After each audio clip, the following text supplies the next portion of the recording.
안녕하세요. 보라이 구대영입니다. 오늘은 자주 이야기가 나오고 있는 쿠팡에 대해서 이야기를 해보도록 할 텐데요. 쿠팡에게 대한민국의 셀러들은 어떤 존재일까요? 한때 쿠팡은 한국 온라인 셀러들에게 기회의 땅이었습니다. 광고만 잘 활용하면 매출을 쉽게 올릴 수 있었고, 로켓 배송 덕분에 빠른 배송으로 신뢰를 쌓을 수 있었습니다. 그런데 지금은 어떤가요? 광고 없이는 절대 팔리지 않는 구조, 아이템 위너 시스템으로 인한 무한 가격 전쟁, 중국 판매자들의 무분별한 유입과 시장 점유, 불공정한 반품 및 환불 정책으로 인한 손해, 셀러 보호 없이 일방적인 계정 정지. 이런 환경 속에서 과연 한국 셀러들이 살아남을 수 있을까요? 쿠팡이 과연 대한민국의 온라인 쇼핑 생태계를 위한 플랫폼인가 궁금합니다. 아니면 단순히 자신들의 이익을 위해 한국 셀러들을 희생시키고 있는 것인가? 지금부터 아주 재미있는 이야기를 시작해 볼까 합니다. 쿠팡은 한국 셀러들을 버렸습니다. 쿠팡은 이제 더 이상 한국 셀러들에게 유리한 플랫폼이 아니에요. 오히려 쿠팡은 적극적으로 한국 셀러들을 버리고 있습니다. 왜냐하면 중국 판매자들에게 더 유리한 구조를 만들고 있기 때문입니다. 중국 셀러들의 무서운 증가를 보면 알 수 있는데요. 쿠팡을 조금만 살펴보면 중국 판매자들이 급격히 증가하고 있다는 사실을 알 수 있어요. 그리고 이들은 단순한 외국인 판매자가 아닙니다. 이들은 쿠팡이 만든 구조 속에서 완벽하게 유리한 위치를 차지하고 있는데요.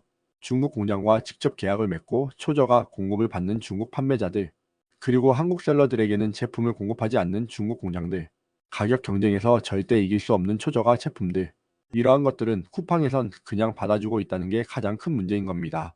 이제 한국 셀러들은 제품을 공급받을 수도 가격 경쟁을 할 수도 없는 상황이 되었어요. 실제로 많은 한국 셀러들은 점점 사라지고 중국 셀러들이 그 자리를 대신하고 있습니다. 그러면 쿠팡은 왜 이런 상황을 방치하고 있는 걸까요? 사실 이는 방치가 아닙니다. 쿠팡은 의도적으로 중국 셀러들을 유치하고 있다고 보셔야 합니다. 왜냐하면 중국 셀러들이 많아질수록 쿠팡은 더 많은 이익을 챙길 수 있기 때문이에요. 아이템 위너 시스템 한국 셀러들에게 불리한 시스템일 수밖에 없는데요. 그 이유는 우리가 중국에서 제품을 구매해서 와야 하기 때문입니다. 쿠팡에서 판매를 해본 사람이라면 누구나 아이템 위너 시스템을 알고 있을 겁니다. 이 시스템은 한마디로 비슷한 상품이라고 판단되면 강제로 하나의 페이지에 묶어버리는 시스템인데요. 가장 저렴한 가격을 제시한 판매자가 위너가 되어 고객에게 노출됩니다. 문제는 무엇이냐 하면 내가 공장에서 직접 개발하고 브랜드화한 제품도 중국 셀러의 저가 제품과 똑같이 묶일 수 있다는 겁니다. 내가 힘들게 마케팅하고 상세 페이지를 만들어도 최저가 판매자가 위너를 가져가 버리게 되는 거죠. 결국 가격 전쟁에서 살아남지 못하면 내가 힘들게 만든 시스템을 날리게 되는 겁니다. 그럼 이 시스템에서 누가 승자가 될까요?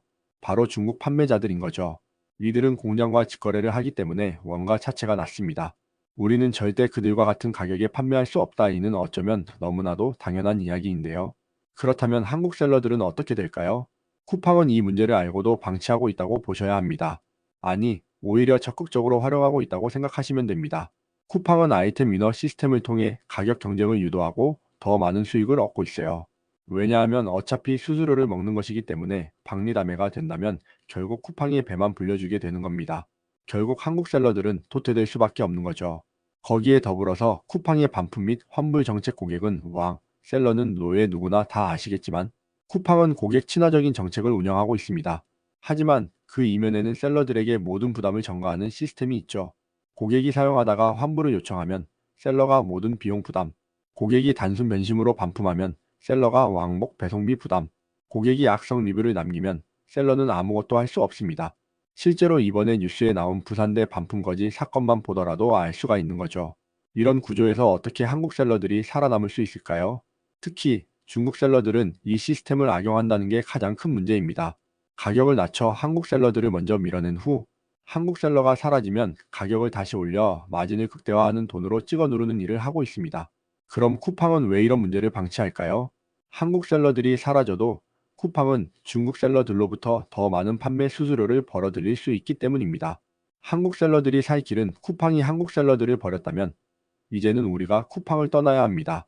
쿠팡에서 벗어나기 위한 전략으로는 네이버 스마트 스토어 확장하셔야 합니다. 쿠팡보다 광고비 부담이 적고 셀러 보호 정책이 있음. 아마존 글로벌 셀링 해외 시장 공략하여 중국 셀러와 차별화 가능. 자체 쇼핑몰 운영 쿠팡의 정책에 휘둘리지 않고 고객 데이터를 확보 가능. 리프로덕트 제품 개선 전략 단순 소싱이 아니라 브랜드 제품으로 차별화. 법적 보호 강화 상표 등록 KC 인증 등 중국 판매자가 쉽게 진입할 수 없는 제품 개발에서 브랜딩을 하셔야 합니다. 저는 항상 이야기하고 있지만 쿠팡은 우리의 사업을 지켜주지 않습니다. 쿠팡만 바라보다가는 그냥 파산하는 겁니다. 쿠팡은 더 이상 기회의 땅이 아니라는 것쯤은 아셔야 합니다. 쿠팡이 원하는 것은 단 하나. 저렴한 가격으로 고객을 모으고 수익을 극대화하는 것. 그 과정에서 한국 셀러들은 예전이나 지금이나 돈이 되면 그냥 무조건 좋았기 때문에 쿠팡에겐 어쩌면 한국 셀러들이 눈의 가시가 될 수도 있다는 걸 아시면 좋겠습니다. 하지만 이렇게 이야기해도 어차피 대표님들은 떠나지 않으시겠죠. 그렇다면 최대한 열심히 오랫동안 살아남으시기 바랍니다. 오늘도 영상 끝까지 시청해 주셔서 감사드리고 다음 영상에서 또 뵙도록 하겠습니다. 감사합니다.